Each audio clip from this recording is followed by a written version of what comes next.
IMF की दुआ, चीन का सहारा, जो एक बार चढ़ता है इस गड्डी में वो कभी नहीं चढ़ता दोबारा। मजा आ रहा है ना जनाब?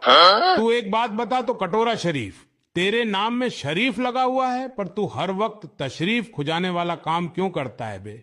अब आपसे क्या छुपाना जनाब, जिंदगी का मजा तो बदमाशी में है। मेरा बाप दादा परदादा सब बदमाश थे, इसलिए मैं भी बदमाश बन गया। तुझे बहुत शौक है ना खानदानी बदमाशी का, तो सुन, बीमारी ठीक करने के लिए दवा चाहिए और बदमाशी छुड़ाने के लिए बुलडोजर वाले बाबा चाहिए। सुधर जाने में ही तेरी भलाई होगी, वरना बेइंतहा तेरी धुलाई होगी।